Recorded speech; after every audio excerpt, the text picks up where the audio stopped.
नमस्कार दोस्तों, तो स्वागत है आलोका एजुकेशन के ऑनलाइन चैनल पर। दोस्तों, आज हम लोग चर्चा करेंगे मुद्रास्फीति एवं मौद्रिक नीति के बारे में। तो देखिए, इसमें मुद्रास्फीति और मौद्रिक नीति के संबंध में कुछ महत्वपूर्ण प्रश्नों को पॉइंट को मैं आप लोगों के सामने रखूँगा, ध्यान दीजिए। तो दोस्तों देखिए, मुद्रास्फीति किसे कहते हैं। देखिए ध्यान से, वह स्थिति जब निश्चित समयावधि में अधिकांश वस्तुओं एवं सेवाओं के मूल्यों में समान स्तर से अधिक वृद्धि होने लगती है, तो ऐसी दशा को मुद्रास्फीति कहते हैं। एक बार पुनः देखिए, वह स्थिति जब निश्चित समयावधि में अधिकांश वस्तुओं एवं सेवाओं के मूल्यों में समान स्तर से अधिक वृद्धि होने लगती है, तो उसे क्या कहते हैं, मुद्रास्फीति कहते हैं। इनमें ध्यान देना है दोस्तों, वस्तु की मांग प्लस वस्तु की आपूर्ति कुल वस्तु की कीमत मुद्रास्फीति को दर्शाती है।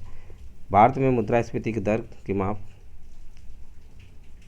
कैसे की जाती है, तो मुख्य पॉइंट इसके हैं। उपभोक्ता मूल्य सूचकांक के द्वारा, थोक मूल्य के सूचकांक के द्वारा तथा श्रमिकों के जीवन निर्वाह सूचकांक के द्वारा।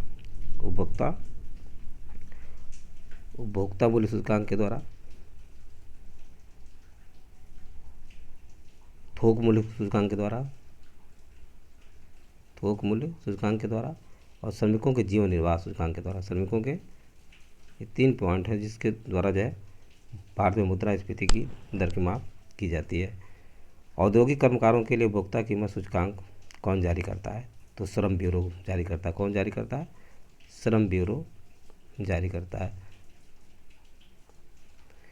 औद्योगिक कर्मकारों के लिए उपभोक्ता कीमत सूचकांक कौन जारी करता है, तो श्रम ब्यूरो जारी करता है। औद्योगिक उत्पादन सूचकांक का आधार वर्ष क्या है, तो ये दोस्तों आधार वर्ष 2011-12 है। 2011-12 जो है औद्योगिक उत्पादन सूचकांक का आधार वर्ष है। पहले 2004-5 था। मुद्रास्फीति के कारण अर्थव्यवस्था में क्या परिवर्तन आते हैं? मुद्रास्फीति जब होता है तो इसकी अर्थव्यवस्था पे क्या परिवर्तन होता है दोस्तों? तो वस्तुओं के मूल्य में वृद्धि होती है तथा मुद्रा के मूल्य में कमी आती है। वस्तुओं के मूल्य में वृद्धि होती है तथा मुद्रा के मूल्य में कमी आती है। फिलिप वक्र क्या है, तो आइए जानते हैं। फिलिप वक्र क्या दर्शाता है? तो मुद्रास्फीति और बेरोजगारी दर के मध्य संबंध को, यानी किसको? मुद्रास्फीति और बेरोजगारी के मध्य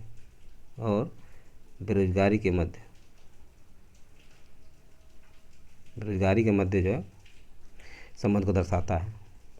अप्रैल 2014 से पहले थोक मूल्य सूचकांक भारतीय रिजर्व बैंक द्वारा भारतीय मौद्रिक नीतियों का निर्धारण मानक था, लेकिन उर्जित पटेल समिति, ध्यान रखना है, उर्जित पटेल समिति की सिफारिश के पश्चात इसे बदलकर क्या कर दिया गया दोस्तों? उपभोक्ता मूल्य सूचकांक कर दिया गया, CPI कर दिया गया। वाणिज्य बैंक सरकार को किस माध्यम से उधार देते हैं, तो सांविधिक तरलता अनुपात के माध्यम से उधार देते हैं। भारत में व्यावहारिक बैंकों की देनदारियों में सबसे महत्वपूर्ण अंश किसका है, तो सावधि जमाओं। किसका? सावधि जमाएं। भारत में व्यावहारिक बैंकों की देनदारियों में सबसे महत्वपूर्ण अंश सावधि जमाएं होती हैं। वह इसे जब मुद्रास्फीति एवं मुद्रा संकुचन की अवस्था साथ साथ उपस्थित हो, यानी मुद्रास्फीति एवं मुद्रा संकुचन दोनों ही साथ साथ उपस्थित हों, तो उसे स्क्यूफ्लेशन कहते हैं। क्या कहते हैं? स्क्यूफ्लेशन कहा जाता है। स्क्यूफ्लेशन क्या है, तो मुद्रास्फीति एवं मुद्रा संकुचन दोनों की अवस्था साथ साथ मौजूद हो। मुद्रास्फीति एवं मंदी की एक साथ उपस्थिति गतिहीन स्फीति को दर्शाता है। ऋण की सीमाओं में परिवर्तन करना शाख नियंत्रण की किस रीति के प्रयोग का द्वारा संभव है, तो गुणात्मक शाख द्वारा संभव है। अवस्फीति देखिए दोस्तों, डिफ्लेशन के कारण बाजार पर क्या प्रभाव पड़ता है, तो वस्तु एवं सेवाओं के समान कीमत स्तर में सतत गिरावट आती है। इन वस्तु एवं सेवाओं के समान कीमत स्तर में सतत गिरावट आती है, किसमें? अवस्फीति के कारण। भारत सरकार द्वारा प्रत्येक 5 वर्ष में, ध्यान रखिए, भारत सरकार द्वारा प्रत्येक 5 वर्ष में एक बार मुद्रास्फीति लक्ष्य निर्धारित करने का प्रावधान किया गया है। इस लक्ष्य के तहत 5 अगस्त 2016 से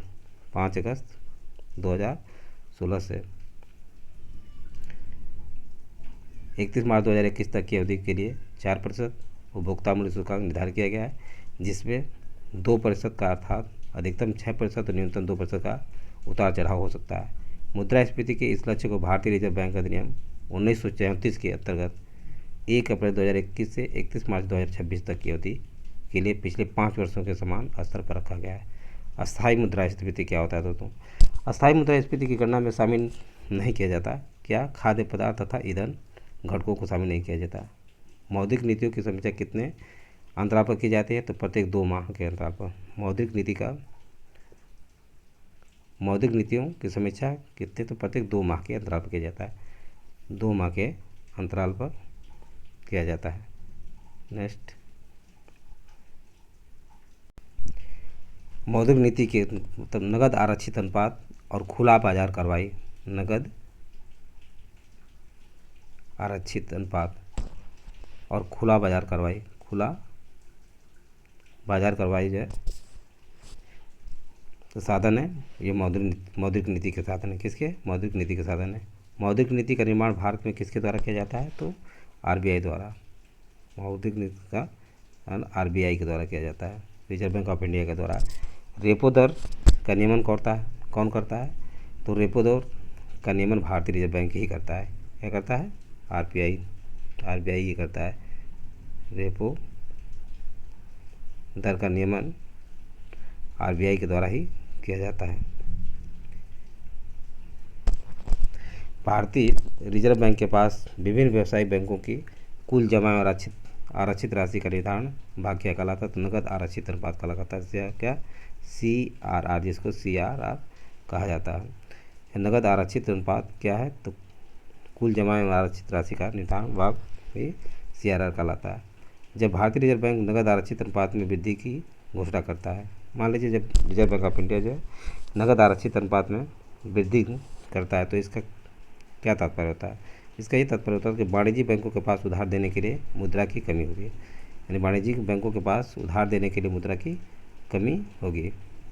हेलीकॉप्टर मुद्रा। हेलीकॉप्टर मुद्रा क्या है? ध्यान रखिए दोस्तों, हेलीकॉप्टर मुद्रा। हेलीकॉप्टर मुद्रा की अवधारणा का प्रतिपादन सर्वप्रथम अमेरिकी अर्थशास्त्री मिल्टन फ्रीडमैन ने किया था। अमेरिकी अर्थशास्त्री मिल्टन फ्रीडमैन ने किया था। कौन किया था? मिल्टन फ्रीडमैन ने किया था। ये अमेरिकी अर्थशास्त्री थे। तो हेलीकॉप्टर मुद्रा की अवधारणा का प्रतिपादन सर्वप्रथम अमेरिकी अर्थशास्त्री मिल्टन फ्रीडमैन ने किया था। राज्य भविष्य निधि के अंतर्गत सरकार जो प्राप्त मुद्रा किसी कोष में जमा किया जाता है, तो ये सार्वजनिक लेखा निधि में जमा किया जाता है। भारत में मुद्रास्फीति मापन की सबसे लोकप्रिय उपाय क्या है? तो उपभोक्ता मूल्य सूचकांक। मुद्रास्फीति का क्या है? उपभोक्ता मूल्य सूचकांक, जैसा कि मैंने पहले वर्णन कर चुका हूँ। उपभोक्ता मूल्य सूचकांक यानी CPI के माध्यम से यदि किसी अर्थव्यवस्था में वस्तुओं एवं सेवाओं की मांग की अपेक्षा आपूर्ति अधिक हो जाए तो इनकी कीमतों में गिरावट आती है, जिसे मुद्रा संकुचन कहा जाता है। क्या? मुद्रा संकुचन कहा जाता है। तो मुद्रा संकुचन क्या है? यदि किसी अर्थव्यवस्था में वस्तुओं एवं सेवाओं की मांग की अपेक्षा आपूर्ति अधिक हो जाए तो उनकी कीमतों में गिरावट आती है, जिसे मुद्रा संकुचन कहा जाता है। ऑपरेशन ट्विस्ट किसके द्वारा प्रारंभ किया गया? तो रिजर्व बैंक द्वारा। Operation twist. Next, operation twist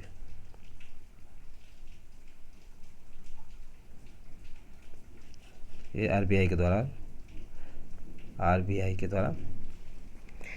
reserve bank के द्वारा ही प्रारंभ किया गया था। अनुसूचित वाणिज्यिक बैंक किसानों एवं ग्राहकों को जिस दर पर ऋण देते हैं उसे क्या कहा जाता है? तो आधार दर कहा जाता है। क्या कहा जाता है? आधार दर कहा जाता है। आधार दर पर अनुसूचित वाणिज्य बैंक किसानों एवं ग्राहकों को ऋण देते हैं। उपभोक्ता मूल्य सूचकांक की गणना किस आधार पर की जाती है? तो उपभोक्ता मूल्य सूचकांक की गणना किस आधार पर की जाती है? तो दोस्तों वस्तु एवं सेवाओं दोनों की कीमतों के आधार पर यानी वस्तुओं एवं सेवाओं दोनों के कीमतों के आधार पर किए जाते हैं। भारत में कर्मचारियों के महंगाई भत्ते के निर्धारण का आधार क्या है? तो दोस्तों उपभोक्ता मूल्य सूचकांक ही है, CPI है। क्या है? CPI है। उपभोक्ता मूल्य सूचकांक पर ही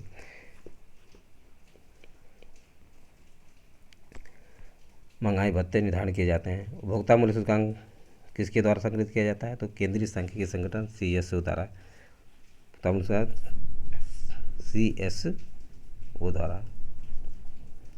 CSO द्वारा जो है, यानी केंद्रीय सांख्यिकी संगठन द्वारा उपभोक्ता मूल्य सूचकांक संकलित किया जाता है।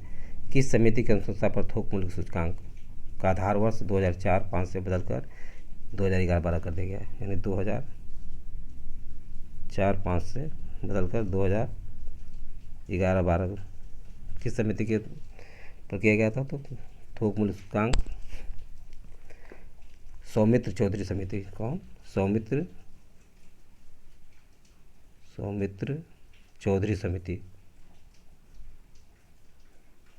सौमित्र चौधरी समिति के अनुशंसा पर थोक मूल्य सूचकांक का आधार वर्ष 2004-05 से बदलकर कितना कर दिया गया? 2011-12 कर दिया गया। वस्तुओं की थोक कीमत सूचकांक श्रेणी को संशोधित करने हेतु कार्यकारी समूह का अध्यक्ष किससे बनाया गया था? तो अभिजीत सेन को बनाया गया था। भारतीय रिजर्व बैंक द्वारा बैंक दर कम करने का परिणाम क्या होता है? तो बाजार की तरलता बढ़ जाती है। यदि भारतीय रिजर्व बैंक जो है बैंक दर में कमी लाता है, इसका परिणाम होता है दोस्तों कि बाजार की तरलता बढ़ जाती है। भारतीय रिजर्व बैंक ने आधारित ऋण प्रणाली को समाप्त कर वर्ष 2016 में सीमांत निधि लागत पर कौन सा? 2016 में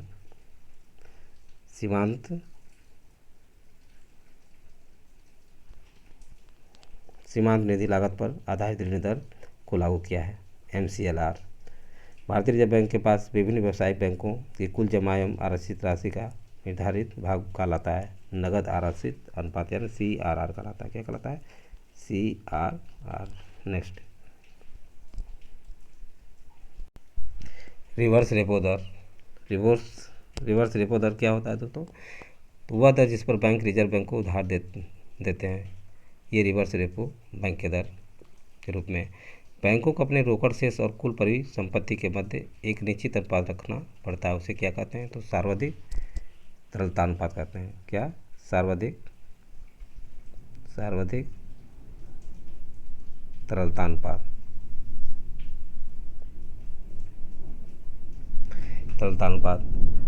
तो सर्वाधिक तरलता अनुपात के अनुसार जो है बैंकों को अपने रोकड़ शेष और कुल परिसंपत्ति के मध्य एक निश्चित अनुपात रखना पड़ता है। वित्त क्षेत्र सुधार पर नरसिम्हा समिति ने क्या सुझाव दिया था? तो सांविधिक तरलता अनुपात SLR तथा नगद आरक्षित अनुपात CRR कम करने का। भारतीय रिजर्व बैंक द्वारा CRR में वृद्धि से क्या प्रभाव पड़ता है? तो मौद्रिक तरलता में कमी आती है। मौद्रिक नीति समिति का अध्यक्ष कौन होता है? तो रिजर्व बैंक का गवर्नर होता है। मौद्रिक नीति का अध्यक्ष कौन होता है? तो रिजर्व बैंक RBI का गवर्नर होता है। RBI का गवर्नर होता है। मौद्रिक नीति समिति MPC के 6 सदस्यों में से 3 सदस्य RBI के प्रतिनिधि होते हैं तथा अन्य 3 सदस्यों की नियुक्ति केंद्र सरकार द्वारा किया जाता है। ध्यान रखना दोस्तों, मौद्रिक नीति समिति MPC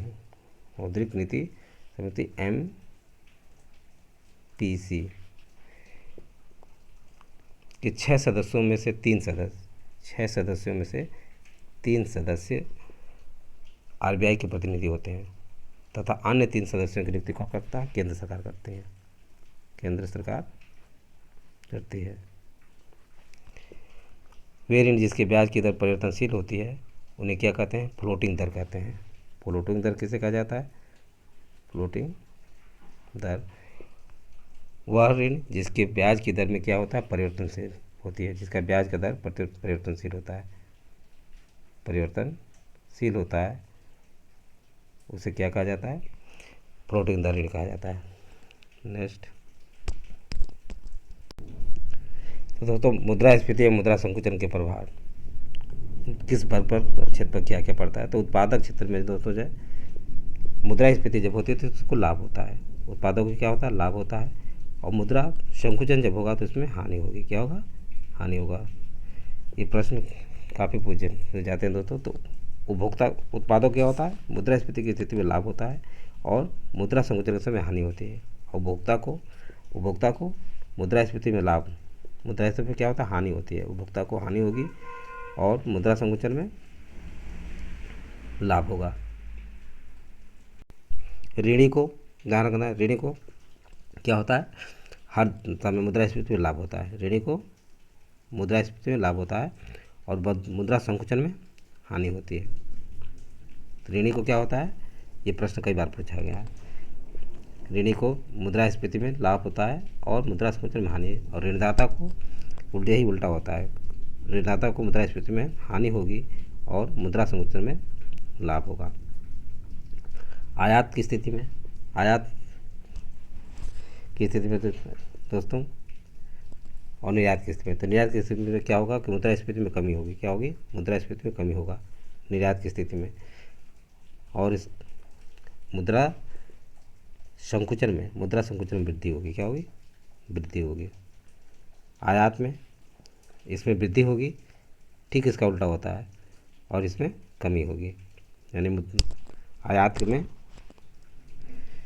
वृद्धि होगी और मुद्रा संकुचन में कमी होगी। सार्वजनिक व्यय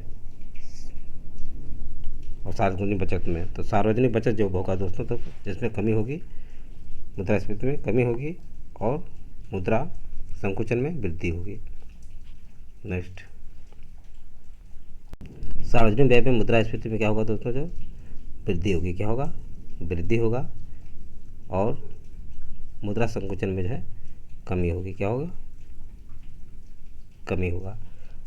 स्थिर आय समूह में, स्थिर आय समूह में हानि होती है, क्या होती है, मुद्रास्फीति में हानि होती है और मुद्रा संकुचन में लाभ होता है, क्या होता है, लाभ होता है। स्थिर आय समूह में, परिवर्तनशील आय समूह होता है तो इसमें लाभ होगा, क्या होगा, इसमें लाभ होगा परिवर्तनशील आय समूह में, और मुद्रा संकुचन में हानि होगी, क्या होगा, हानि होगा।